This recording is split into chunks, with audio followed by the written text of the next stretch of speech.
Hi, and welcome back to Morgellons discussion and microscopy videos. I'm your host, Jeremy Murphy, and today we're going to be talking about the integumentary system, the integumentary system. I think we'll go with take 3. The integumentary system is basically where Morgellons disease manifests. That's right. It is a skin condition, ergo it affects the integumentary system. But first, if you haven't already subscribed, go ahead and click that button down there below. If you really want to help me out, I need money. I've always needed money. Money sucks. And it's not because it's not out there and available. A lot of times it's just because, I don't feel the ambition, the drive, it's true, man. I mean, when you go through a bunch of bullshit, it ages you quickly. And, I learned that for sure this summer. So, if you want to help me with some money, that would help me get in front of the camera and do some more shit. But enough of that craziness. I'll go get a job. All right. And so now we're going to talk about the integumentary system. So this was something that popped up on the Facebook the other day. I just wanted to tell people, let them know that, hey, the research, the evidence doesn't have any examples of Morgellons showing up anywhere except the integumentary system. And, of course, people were like, no, you're an asshole. Go fuck yourself. Get the hell off of YouTube. You're pathetic. I got that one recently. That was a nice one.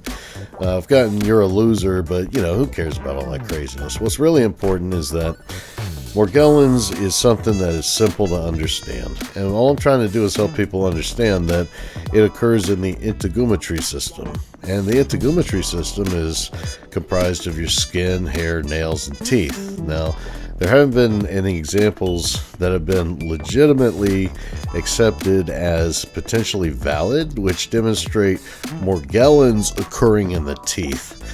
There have been examples of patients who have gotten dental floss caught in there or some other synthetic fiber. Most recently, I'm not sure if it was the what is that? Not the Aztecs? Oh, damn it. I don't want to piss those people. The Aztecs? Is that about right?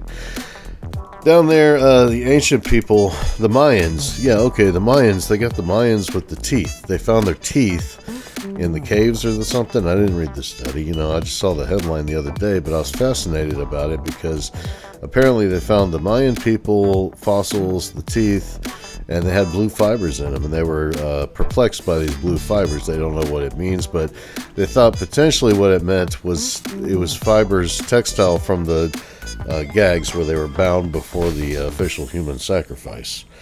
And so, but Morgellons doesn't occur in the teeth.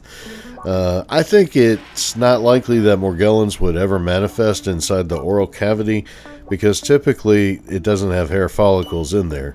And Morgellons, more often than not, it's going to be a malformed hair. Morgellons is a condition of malformed hair. And I'm glad seeing other people understanding that fact and rallying around it and wanting to share it on the online groups. But there's a lot of people that just don't want to hear that shit, and they'll get personally attackive on you if you try to bring it up with them in a discussion. And it's just craziness. I mean, it's hurtful, it's hateful, it's mean, it's callous, it's reckless, it's irresponsible, because people have feelings too. I mean, people have fucking feelings, just like animals and everything else in the world that's alive, I think even a tree probably has feelings, but, maybe we just don't know about all that. Who knows? Maybe some people do know about that.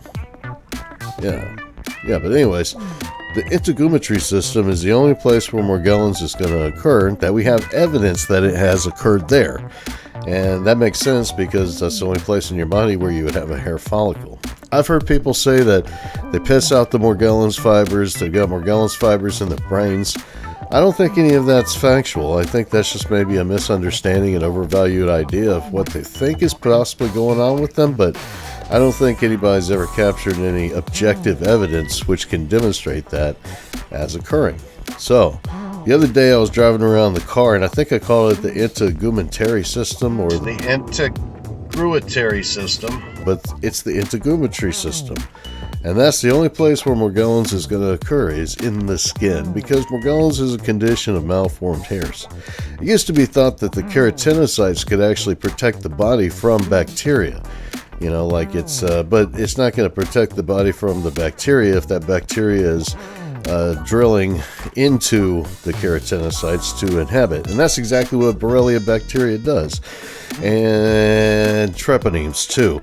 They drill into the keratinocytes and then they start establishing the colonies, the biofilms. And if you don't think treponemes can cause biofilms, then you don't know too much about dental stuff, right? Because plaque is basically...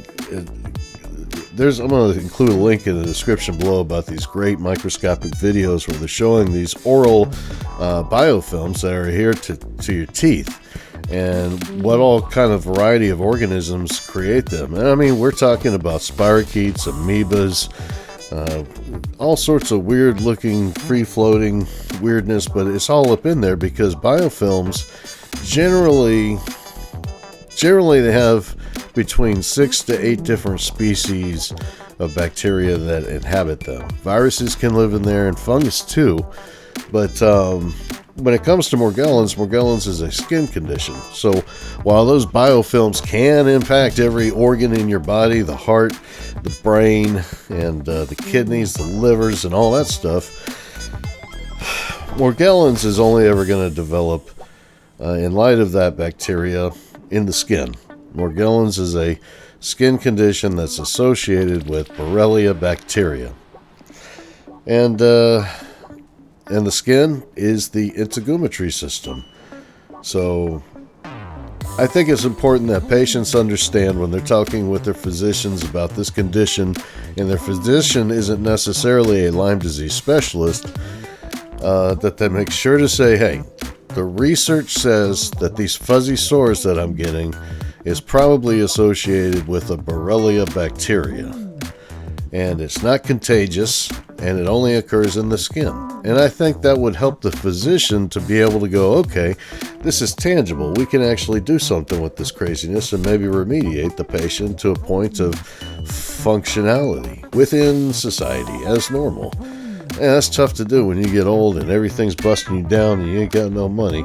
So if you want to hit that thanks button and send me some cash, that'd be great. I appreciate you guys for a long time. What do you guys think? Let me know. Leave a comment down below. I hope everybody's having a great October. The Halloween is coming up and whew, it's getting scary already. What do you think? I know you do.